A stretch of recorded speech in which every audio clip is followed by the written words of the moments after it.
मित्रों, यह तो हम सभी को पता है कि रावण का वध करने के बाद प्रभु श्री राम अयोध्या वापस आ गए और उसके बाद उन्होंने अयोध्या पर 11,000 वर्षों तक राज किया। परंतु क्या आपको पता है कि इसी दौरान एक बार प्रभु श्री राम को हनुमान जी के साथ छल करना पड़ा था। आइए जानते हैं। एक कथा के अनुसार भगवान राम अयोध्या पर 11,000 वर्ष राज कर चुके थे, परंतु जब माता सीता इस पृथ्वीलोक को छोड़कर जा चुकी थी और कालांतर में लक्ष्मण ने भी अपनी देह त्याग कर दी थी, इसके पश्चात श्री राम जी का इस पृथ्वी पर मन लगना बंद हो गया था। उन्होंने मन बना लिया था इस लोक को त्यागने का। मनुष्य रूप में होने के कारण मृत्यु ही इसका एकमात्र उपाय था।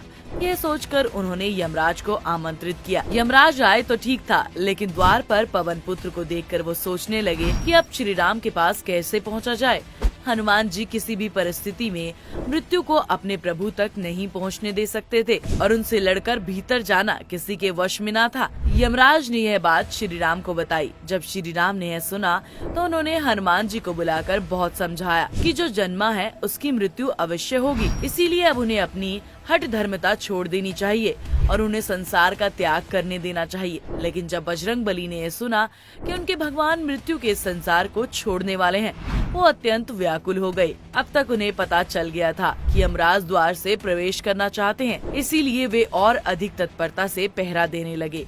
इस कारण श्री राम के निर्वहन में विलंब होने लगा।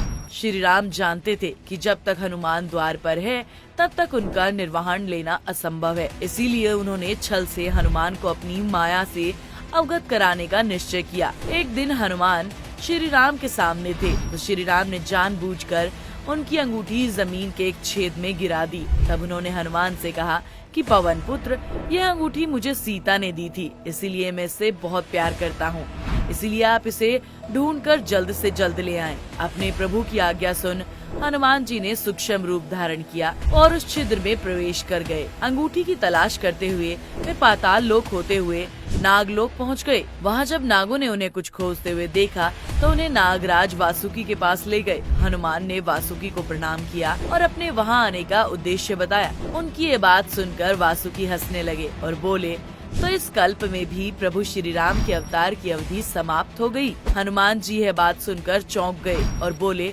इसका क्या मतलब, मैं कुछ समझा नहीं। तब नागराज वासुकी हनुमान जी को लेकर पाताल के गर्भ में एक ऐसी जगह लेकर गए जहां अंगूठी का ढेर लगा हुआ था। उन्होंने हनुमान जी से कहा, लीजिए, ढूंढ लीजिए प्रभु की अंगूठी। हनुमान बहुत परेशान हुए कि उन्हें अंगूठियों के इस ढेर में असली अंगूठी कैसे मिले। फिर जब उन्होंने पहली अंगूठी उठाई तो उसमें श्री राम का चित्र दिखाई दिया। यह देखकर वह प्रसन्न हो गए। वे वापस लौटने को हुए कि दूसरी अंगूठी को भी उठाकर देखना चाहा। जब उन्होंने दूसरी अंगूठी उठाई तो वह यह देखकर चकित रह गए कि सभी अंगूठियां एक जैसी थी और सभी पर श्री राम का चित्र अंकित था।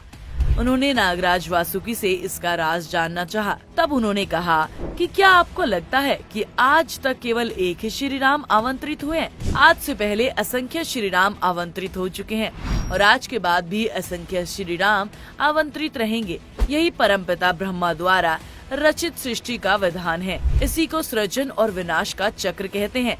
ब्रह्मा जी के आधे दिन को एक कल्प कहा जाता है, जिसमें 1000 चतुर्युग होते हैं। प्रत्येक कल्प में उन्हीं सहस्त्र चतुर्युग के किसी त्रेता में श्री राम आमंत्रित होते हैं। यही नहीं, स्वयं आप भी हर कल्प में जन्म लेते हैं और इस अंगूठी को ढूंढते हुए यहाँ आते हैं। तब आपकी अनुपस्थिति में श्री राम अपनी लीला समाप्त कर यमराज के साथ अपने लोक वापस चले जाते हैं।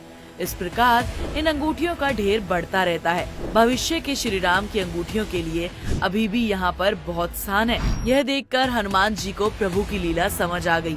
उन्हें ये भी समझ आ गया कि भले ही वो नारायण का अवतार हो, यदि वे पृथ्वी पर आमंत्रित होते हैं तो इस रूप में उनकी मृत्यु होना भी अवश्य है।